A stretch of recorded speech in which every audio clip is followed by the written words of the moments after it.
Salut tout le monde, bienvenue sur Paola Beauty, j'espère que vous allez bien. Je vous retrouve sur ma chaîne pour un tuto make-up avec pas n'importe quel produit, notamment des nouveautés et surtout la nouveauté du moment, c'est le fond de teint Fenty Beauty. Et je vais partager avec vous ce look Glossy Eyes qui est tout nouveau sur Instagram, sur tous les réseaux sociaux et sur YouTube, que j'apprécie particulièrement. C'est pas un look que je mettrai tous les jours parce que c'est très lumineux, c'est très en paillettes, c'est très... Voilà, mais c'est un look que j'apprécie, que je voulais partager avec vous pour celles que ça intéresse de reproduire. Donc j'espère vraiment que ce tuto va vous plaire. Je pense qu'il sera quand même assez long, même si je vais faire mon maximum pour le couper au montage. En tout cas, profitez bien, je vous fais plein de bisous et je vous dis plutôt à la prochaine sur YouTube. Bref. Alors, pour le teint, la base de teint, comme je vous ai dit, Rihanna, elle a sorti une base. Moi je ne l'ai pas acheté parce que j'ai des bases déjà à ma disposition qui marchent très bien. Après j'avoue que peut-être sans la base je ne suis pas vraiment en capacité de juger la tenue du fond de teint de Rihanna que je vais appliquer par la suite. C'est un long débat encore une fois, j'ai pas voulu acheter, voilà. Donc on va passer à l'application du fond de teint de Rihanna. Moi je l'ai pris en teinte 470, c'est la référence que j'ai là maintenant. Donc à la bouteille, je vais pas vous parler du packaging parce que franchement je pense que vous et moi on s'en fout. Un fond de teint, c'est un fond de teint. Moi j'achète pour ce qui est à l'intérieur, pas pour le contenant. Donc là ça a l'air très clair à l'intérieur. Après à l'application je trouve que ça match plutôt bien. Ce qui est conseillé avec ce fond de teint, c'est de l'agiter avant de l'appliquer pour bénéficier de toute la richesse des pigments. Donc c'est ce que je vais faire. Donc il est très liquide, il donne un fini mat, j'espère pas trop mat. Moi je préfère en fait les fonds de teint, en fait si vous voulez mon avis, le Lancôme pour moi c'est le parfait fond de teint.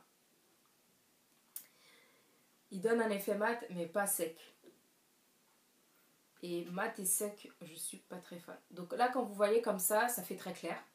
J'ai pris le soin de mettre un truc un peu qui dégage mon cou pour que vous puissiez voir si ça matche vraiment les deux. Putain, il me faut un mouchoir. Je suis trop cracra moi quand je me maquille, je vous jure. Donc on va voir ça maintenant.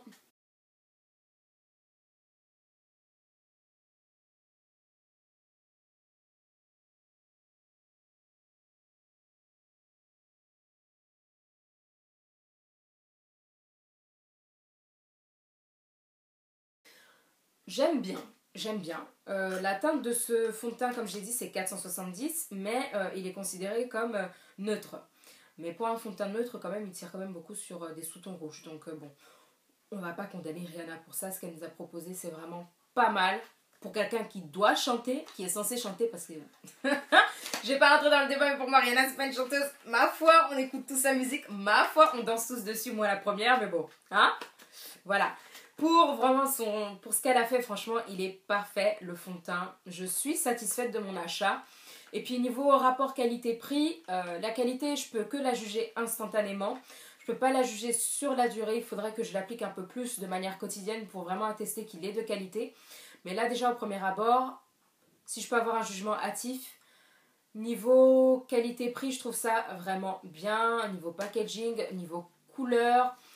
niveau choix, niveau tenue, niveau effet, niveau rendu. Et puis niveau prix aussi, parce que je l'ai acheté, je crois, 33 €. C'est un peu moins ou le même prix qu'un fond de teint MAC. Largement moins qu'un fond de teint Lancôme. À peu près les mêmes prix qu'un fond de teint Black Up qui est aux alentours de 35. Franchement, il n'y a pas de discussion à avoir sur le prix. Bref, pour ce qui est de Rihanna, on est bon. On est bon. RAS. Ça s'est bien marié avec ma base de teint, donc RAS. Je vais faire mes sourcils hors caméra et on se retrouve après pour la suite du maquillage. Donc on va passer justement à l'highlight. Enfin le concealer plutôt. Faut que je m'exprime un peu mieux. Je vais prendre, je pense, celui de Kiko. Je vais pas m'embêter. Donc je sais pas si vous avez vu là, le fond de teint, il a commencé à s'oxyder. Donc je trouve que ça se mêle un peu plus avec ma peau. Ce fond de teint, il est très léger. Donc je trouve que au premier abord, il a l'air idéal pour le travail ou pour un maquillage unifié. Après, si vous recherchez un truc comme Kat Von D où ça va couvrir toutes les imperfections, patati et patata, c'est pas celui-ci. À part si vous mettez plein de couches, mais à la première application, ça ne vous donnera pas une couvrance totale, mais plutôt une couvrance moyenne. Ce qui est appréciable de temps en temps d'avoir des maquillages un peu plus réalistes, qui se rapprochent un peu plus de notre simple réalité.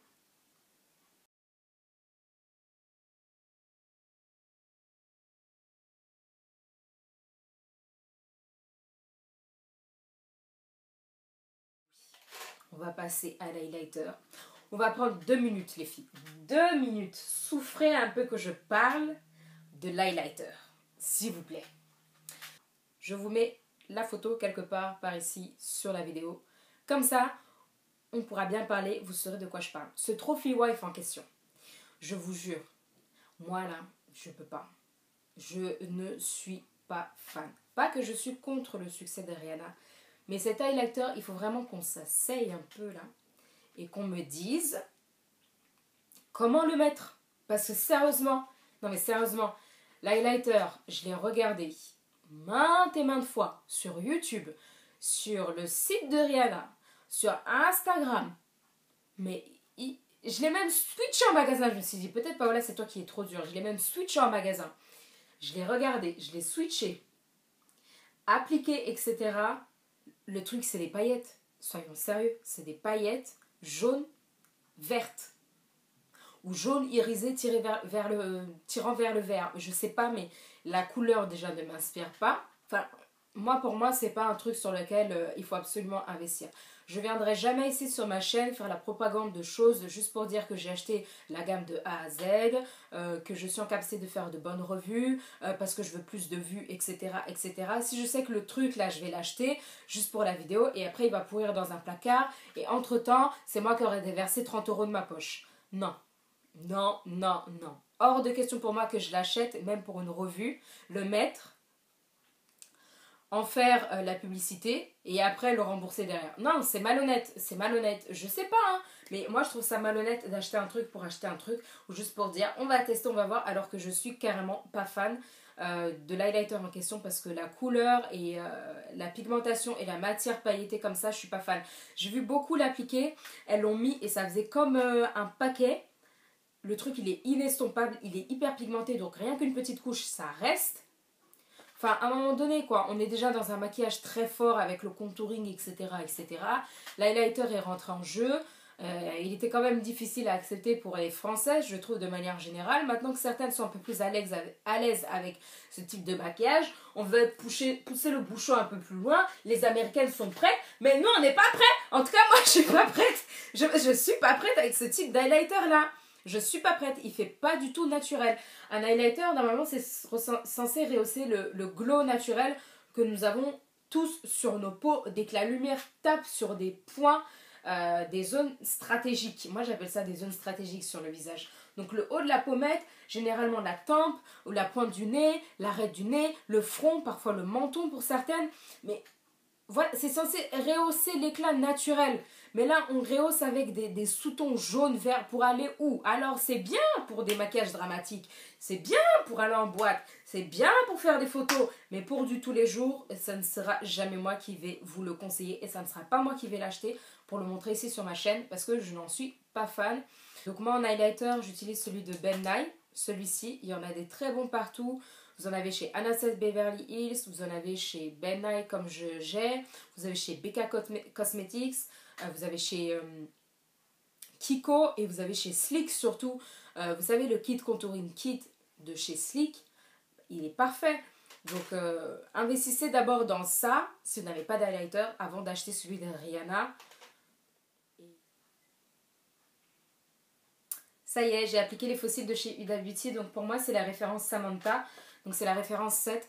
Franchement, les fossiles de Huda Beauty, ils sont chers. Quand tu le regardes, tu te dis c'est trop dramatique, c'est trop gros, c'est pas assez discret, etc. Mais en fait, c'est ce que j'aime, en fait. C'est ce que j'aime. Donc ça, c'est le gloss de chez MAC que je vais appliquer sur les yeux pour l'effet glossy. Donc je vais prendre un pinceau synthétique.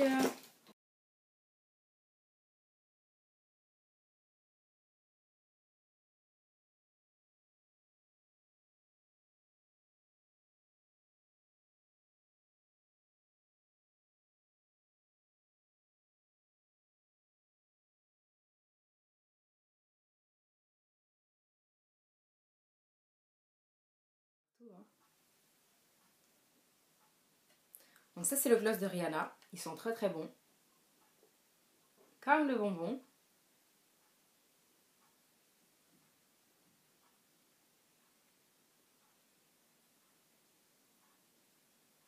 Mais bon après un gloss c'est un gloss quoi.